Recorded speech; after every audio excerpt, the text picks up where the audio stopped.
Jonathan, good morning. Nudge, nudge, wink, wink.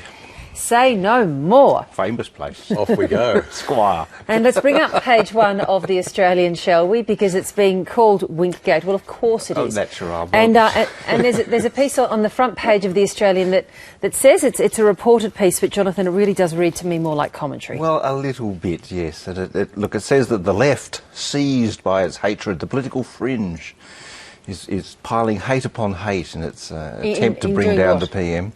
Well, yesterday there was a perfect storm, as is described in the story. First we had the wink. Then we, dear me, then we had the... there it is. There's the wink.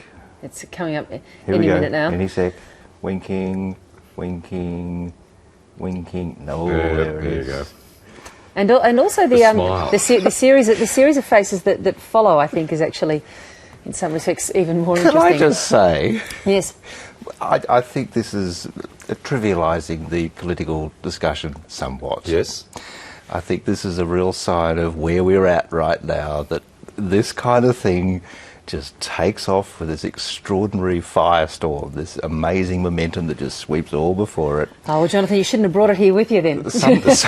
Sometimes a wink is just a wink. None of us have clean hands in any of this. None of us have clean hands. Anyway, well, I guess the issue is it just sort of goes, if you don't like the man, you're going to seize on this and say, see, he's a terrible man. If you do like the man, you're going to say, this is trivial, this is ridiculous. It's a left-wing conspiracy. That's just the nature of or if you think fray. that actually there are serious things to talk about and that this distracts us from them, then there's a third option there as well. Or you can do both. You can walk, chew gum. The interesting point that's made in this story is that, as we saw with Julia Gillard, this is kind of the tenor of our discussion these days.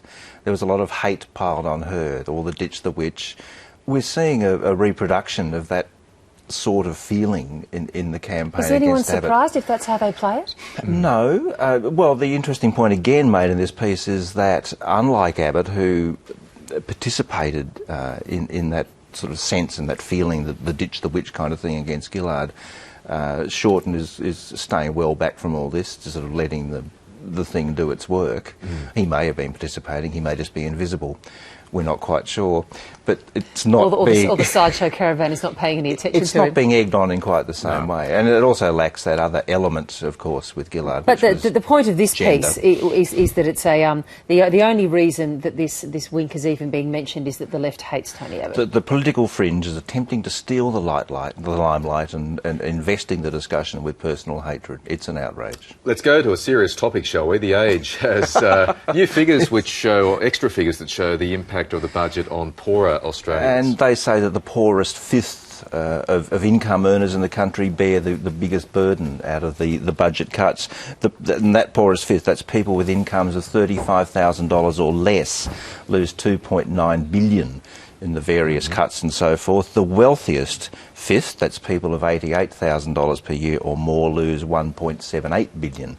So this is making an argument that the burden of the budget is, greatly unfairly distributed. And there are the figures to prove it. The government would answer that by saying, well, yes, but hang on, there'll be tax cuts. Although the PM is saying, I can't promise those. So the Age has this NatSim report today. Yes, which I think you've reported on. Yes, yeah. Well, Well, no, they are. There's paper they've got to arrange. No. Photographs. Then it should have been in the paper yesterday. Sorry, but I used to work for that newspaper, and getting stories first or early is very important, and it's an indication of where the papers are, and some of the papers are really fallen down on the job. Yes, well, and also having something a little bit late, but then feeling emboldened enough to lead your paper with it shows a certain